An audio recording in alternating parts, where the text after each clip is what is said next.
Un fleuron du patrimoine français, très apprécié des touristes du monde entier. Le pont d'Avignon interpelle toujours par ce détail qui en a fait sa renommée. Il s'arrête au beau milieu du Rhône. Seules 4 arches sont encore visibles aujourd'hui. Les parties manquantes du pont ont été emportées par le fleuve, submergées ou ensevelies. Mais à quoi pouvait bien ressembler l'édifice au Moyen-Âge, lorsqu'il était entier et praticable ? Un groupe de chercheurs s'est posé la même question et a décidé de le reconstruire, non pas avec des blocs de pierre, mais avec des 0 et des 1. Une restitution numérique historiquement fidèle et qui a nécessité pas moins de 4 années d'investigation. Ce projet est une véritable enquête scientifique qui a mobilisé 5 laboratoires du CNRS, environ 40 chercheurs provenant d'horizons différents, des historiens, des architectes, des ingénieurs, des archéologues et également des géomorphologues. Il n'existe aucun plan d'architecte pour guider la reconstruction de ce pont. Nos enquêteurs doivent donc interroger les rares témoins qui ont traversé les âges, livres anciens, documents d'archives, dessins et peintures d'époque. Pour bien situer le pont dans son contexte géographique, il faut comprendre son histoire, sa raison d'être. La construction d'un pont à Avignon, à cette époque, donc, permettait tout d'abord le contrôle des eaux et le contrôle du trafic fluvial qui battait son plein entre la fin du XIIe siècle et le début du XIIIe. Pourquoi donc contrôler un fleuve ? Le fleuve était une ressource fondamentale pour les villes à cette époque. Tout bateau traversant le Rhône devait s'acquitter des droits des péages, plus ou moins importants selon leur destination et leur chargement. Qui contrôle le pont contrôle le fleuve. Les sources apportent certaines réponses, mais également de nouveaux questionnements. Par exemple, combien y avait-il d'arches sur toute la longueur du pont ? Ce tableau fait figurer 23 arches, mais sur ce plan, le pont n'en comporte plus que 20. Pour en avoir le cœur net, les chercheurs poursuivent l'enquête sur le terrain, et notamment sous l'eau. L'utilisation d'un sonar permet ainsi de localiser au fond du Rhône certains vestiges des piles. Oui, là probablement que donc le pont passait juste ici, à la plonge du bateau. Quant à la section qui traversait l'actuelle île de la Barthelasse, il va falloir creuser. Pendant des jours, les carottes remontent, sans la moindre trace d'une pile, jusqu'au moment tant espéré. Ah ouais, il y a un vrai bout de bois, quoi. Ah non, mais il n'y a pas un petit bout de bois, il y a un gros bout de bois. Voilà, alors un petit bout là. Punaise. Ah là, mon gars. Ah là, t'es ému, hein, Mathieu. Là,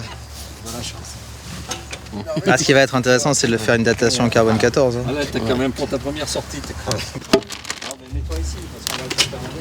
Donc on a bien confirmation que à cette profondeur-là, on a atteint le fond de la fondation de la pile. Au fil des indices débusqués sur le terrain, la reconstitution numérique avance et s'affine. Pile par pile, arche par arche.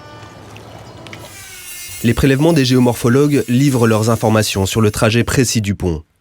Ils éclairent également les chercheurs sur l'âge des structures. Des données très précieuses pour les historiens participant au projet. Moi, Simonet, j'ai quand même une préoccupation qui est assez importante sur le pont en lui-même, parce que là, les datations en carbone 14 qu'on a réalisées sur les pieux en bois, donc sur les piles 9 et 10, nous renvoient le même âge. C'est-à-dire qu'on a un âge qui est compris donc en âge calibré, entre 1230 et 1280. Or, quand on regarde Internet, quand on écoute les gens, quand on écoute même la filmographie actuelle, on nous parle de 1177-1185. Est-ce que la possible existence d'un pont uniquement à partir du XIIIe siècle peut coller avec toi les sources historiques que tu as en ta possession ?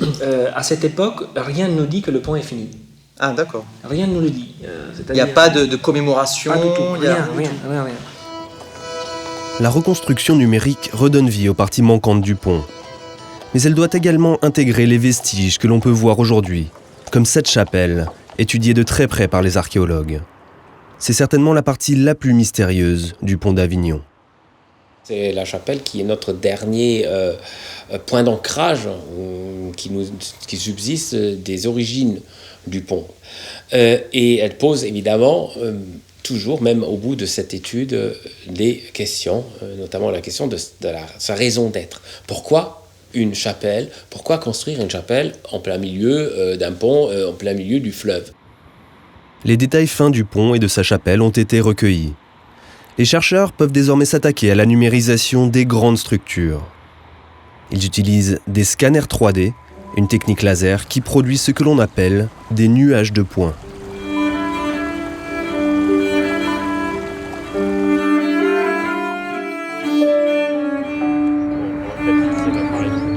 Pour les parties en hauteur, comme la tour Philippe le Bel sur l'autre rive du Rhône, il faut utiliser un drone équipé d'une caméra.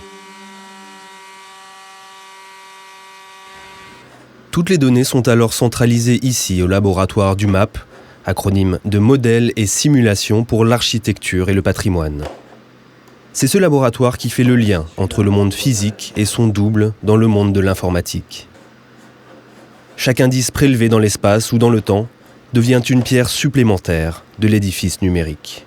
Ce projet a nécessité l'étude d'une grande quantité de sources iconographiques. Ici, vous voyez des sources relatives à la tour Philippe le Bel. Et le fait d'avoir mis en relation la représentation 3D avec ces sources iconographiques permet aujourd'hui de voir via des dispositifs mobiles, comme une tablette, le modèle 3D qui est déjà incrusté sur la source, ce qui permet quelque part de souligner ces liens que l'on établit sur les plans géométriques entre la source iconographique et la reconstitution numérique. Si les indices récoltés pendant 4 ans n'ont pas permis de lever le voile sur tous les mystères du pont d'Avignon, ils permettent tout au moins de restituer numériquement les 22 arches de cette bâtisse dans toute sa splendeur, telle qu'on pouvait l'admirer au XVIe siècle.